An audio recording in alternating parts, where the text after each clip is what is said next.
28 août 1989. À la fin d'un été particulièrement chaud et sec, un incendie se déclare au pied de la Sainte-Victoire. À l'origine du feu, vraisemblablement des travaux forestiers qui étaient en cours, et le feu a démarré sur la pente descendante. Le Mistral souffle très fort, des rafales à 140 km/h. Rapidement, le feu se déploie sur plusieurs centaines de mètres, vers l'est et le nord. Premier choc que l'on a, c'est se dire est-ce qu'il va s'arrêter rapidement.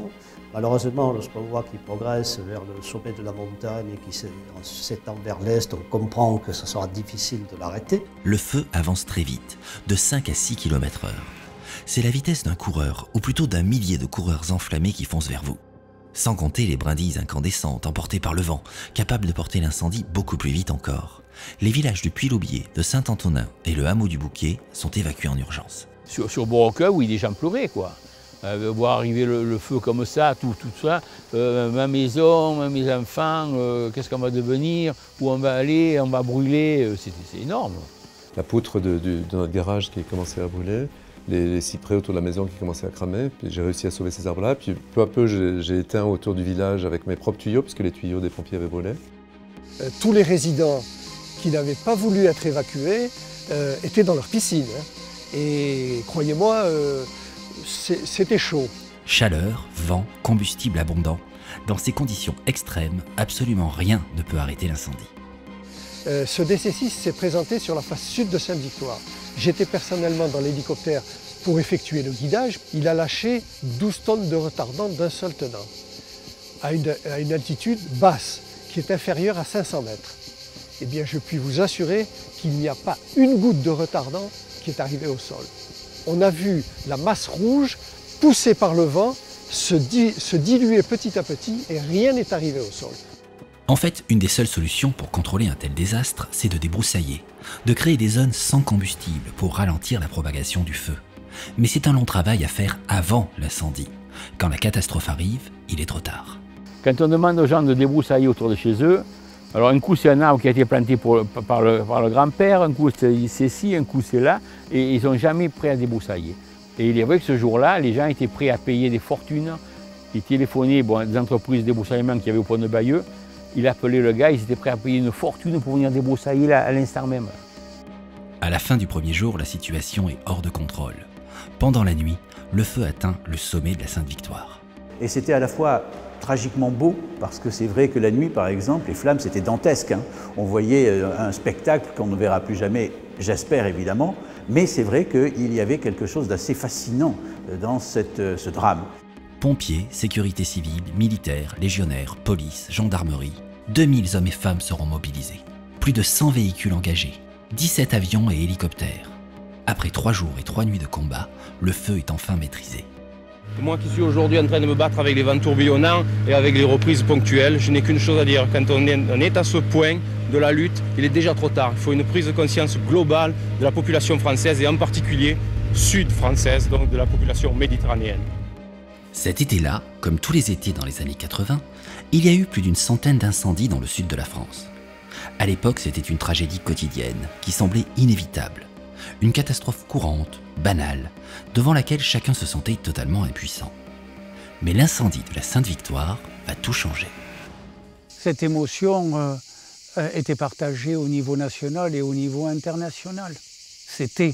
On utilisait le mot non pas au sens religieux, mais cette montagne est sacrée.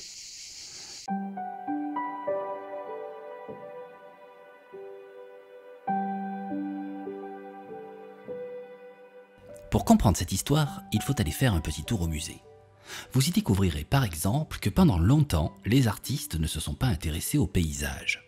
Le paysage, au XVIIe siècle, au XVIIIe siècle, est considéré comme un genre mineur. Le portrait, le tableau d'histoire sont bien plus importants. Et puis avec le XIXe siècle, avec la peinture bourgeoise aussi, et puis avec l'avènement de l'impressionnisme évidemment, le paysage va s'imposer comme le thème majeur dans la peinture. On pourrait s'étonner que le paysage commence à intéresser les peintres à l'époque de la révolution industrielle, quand les paysans quittent leurs terres pour se perdre dans les grandes villes, quand le progrès commence à détruire la nature. Mais c'est souvent comme ça. Il suffit de commencer à perdre quelque chose pour comprendre son importance. Et donc le premier vraiment à peindre Sainte-Victoire, il s'appelle Jean-Antoine Constantin. C'est un artiste qui est à cheval sur le XVIIIe et sur le XIXe siècle. On l'appelle le père du paysage provençal, c'est pas pour rien. Et c'est lui le premier qui va véritablement introduire en peinture le thème de la montagne.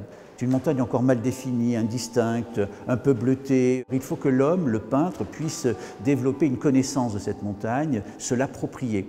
Paul Cézanne, lui, est un artiste atypique, à la fois moderne et attaché aux traditions. Un temps à Paris, il sera associé aux impressionnistes, mais il va s'en détacher, retourner à Aix, sa ville natale, et commencer à peindre des Saintes-Victoires. Et c'est vrai que Cézanne, à sa manière, mais en transcendant totalement le paysage, va s'inscrire, au moins dans ses débuts, dans une forme de tradition du paysage provençal. Et dans cette tradition du paysage provençal, il y avait le thème de la montagne Sainte-Victoire déjà, mais il le transforme, le transfigure totalement. Il va peindre ce motif toute sa vie, comme une obsession. À chacune de ses toiles, son style va évoluer, se détacher des codes de son époque pour devenir de plus en plus original. Et s'il ne vendra pratiquement aucune toile de son vivant, son œuvre a une place unique dans l'histoire de l'art. Ce sont surtout des jeunes artistes, de jeunes admirateurs qui ne sont pas de la génération de Cézanne et qui vont se mettre à comprendre sa peinture.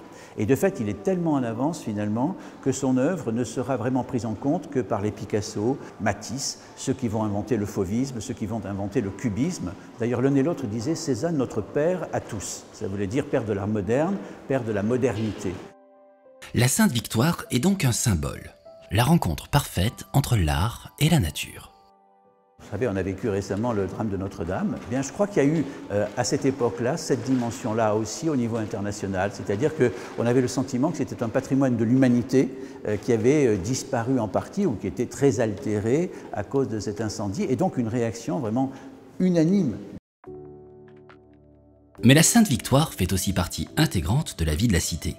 Elle est aussi sacrée pour les amoureux de promenade, de VTT, d'oiseaux, de plantes, d'escalade, de course à pied ou de chasse. Autant de personnes qui jusque-là n'avaient rien en commun et qui se parlent pour la première fois.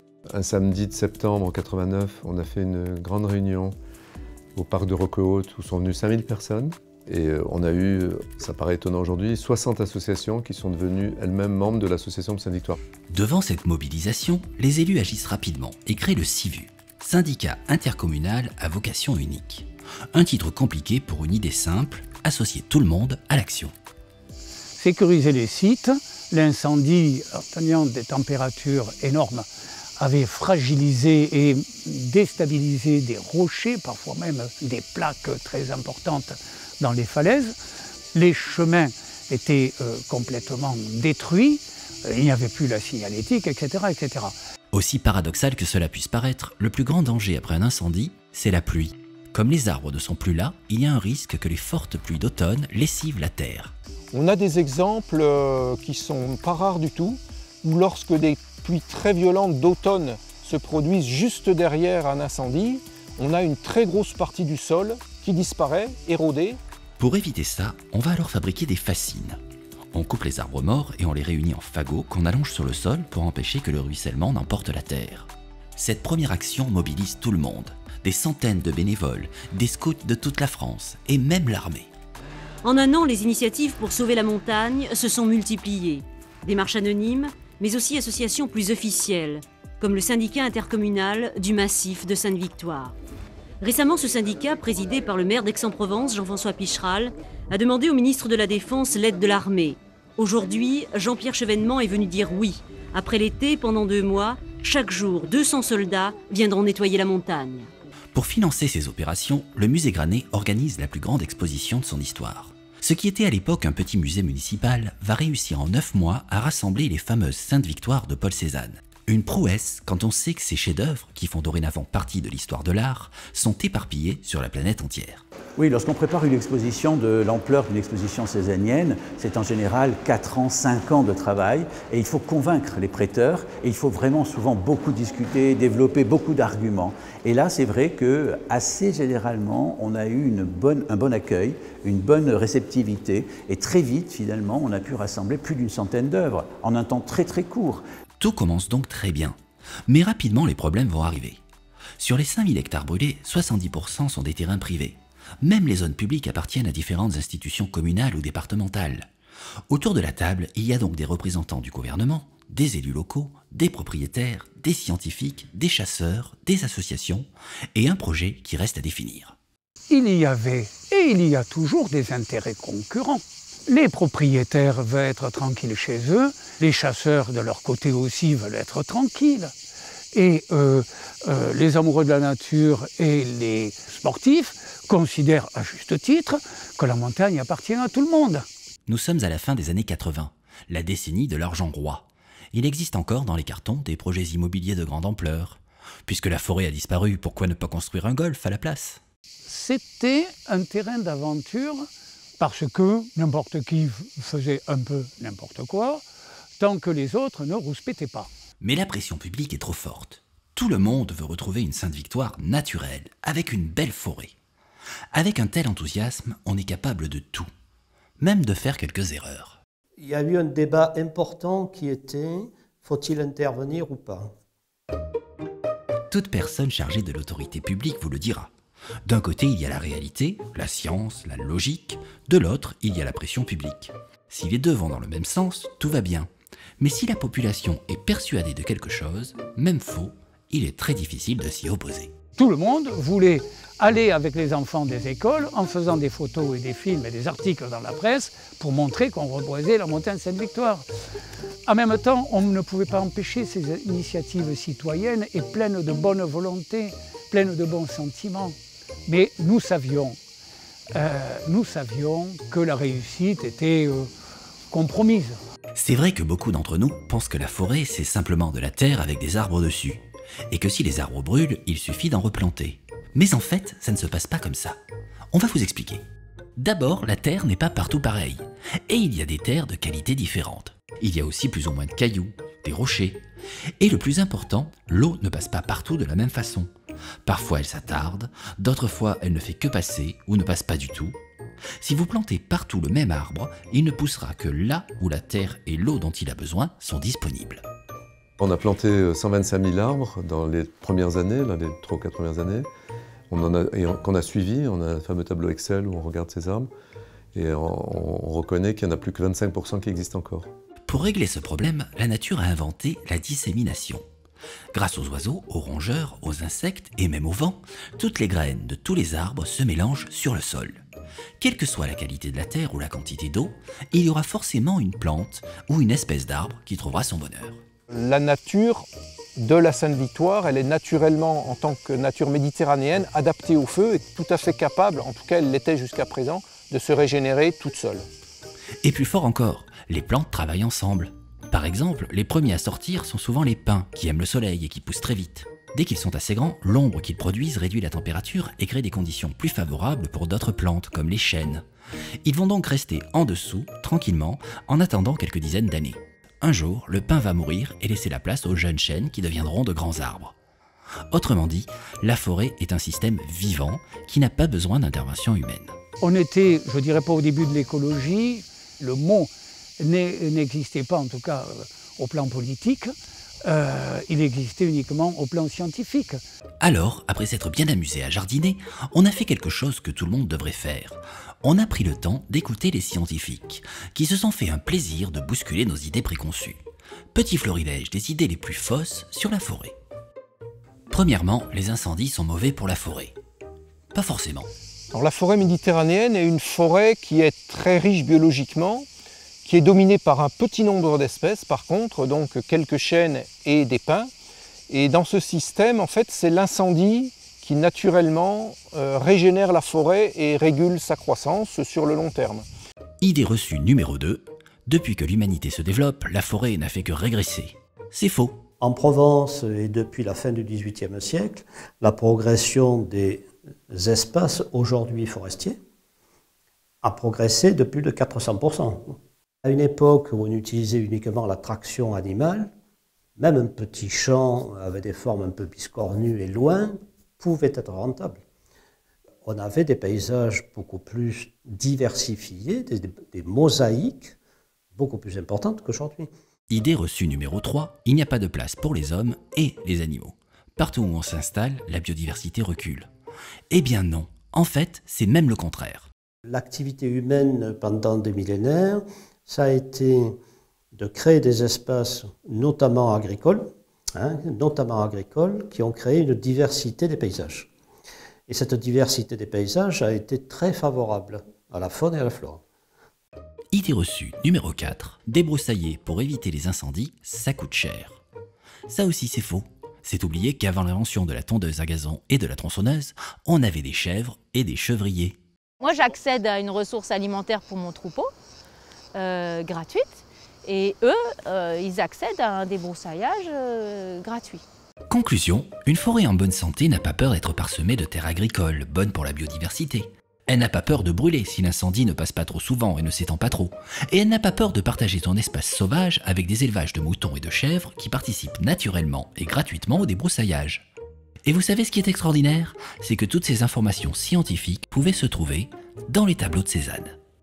Cézanne avait connu encore un paysage fin 19e, tout début 20e siècle, qui était encore assez rural, c'est-à-dire encore assez habité par justement des personnes qui avaient des troupeaux de chèvres, qui arasaient évidemment la végétation. Et c'est vrai que de ce point de vue-là, les abords même de la montagne, ou même la montagne elle-même, étaient beaucoup plus dénudés. Alors, pendant les 30 ans qui ont suivi, le CIVU, devenu le grand site Sainte-Victoire, s'est appliqué à faire comme Cézanne, quelque chose de complètement nouveau en s'inspirant de la tradition. Et quand je suis arrivé sur Sainte-Victoire, c'est la première fois où j'ai été confronté à un site, je dirais, classé de cette ampleur et à une véritable dynamique de gestion. Première étape, trouver des moyens de réouvrir les champs en pleine forêt, qui créent des zones coupe-feu et augmentent la biodiversité. C'est une affaire entre professionnels, entre voisins. C'est des petites subventions qui peuvent être données à des jeunes agriculteurs qui viennent s'installer. Ensuite, aider des jeunes chevriers à revenir dans la forêt, en leur présentant des propriétaires qui ont tout à gagner à laisser les chèvres débroussailler gratuitement leur terrain. J'ai eu des propriétaires qui se sont levés à la fin de la réunion et qui m'ont signé direct leur convention de pâturage parce qu'ils trouvaient que ça s'insérait dans leur vision des choses. Et bien sûr, surveiller la forêt, informer les visiteurs des dangers d'un incendie et en interdire l'accès quand le vent est trop fort, en utilisant le même système que pour la mer. Vert, jaune, orange, vous pouvez passer, rouge, c'est trop dangereux. Donc déjà, on a la construction d'un dispositif de protection tout à fait exemplaire et révélateur. Et on voit également l'évolution du dispositif de gestion qui, à la fois, accompagne et alimente ce processus de protection. Donc en cela, la démarche qui s'est construite sur Sainte-Victoire, aujourd'hui Concorde Sainte-Victoire, je dirais est quasiment un cas d'école. Pendant ce temps, la forêt a repoussé toute seule et les animaux sont revenus. Alors la faune aujourd'hui, elle est dans un meilleur état que c'était il y a 30 ans et a fortiori il y a 40 ans, il y a 50 ans. Un retour naturel, spontané de beaucoup d'espèces. Ce qui fait qu'à Sainte-Victoire aujourd'hui, on a une situation assez remarquable sur la grande faune.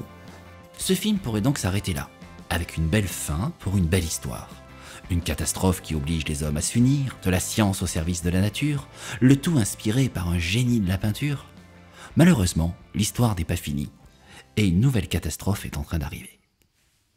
Oui, ça fait des années qu'on sait que la zone méditerranéenne, dans les zones terrestres en tout cas, fait partie de celles qui se réchauffent le plus vite sur la planète.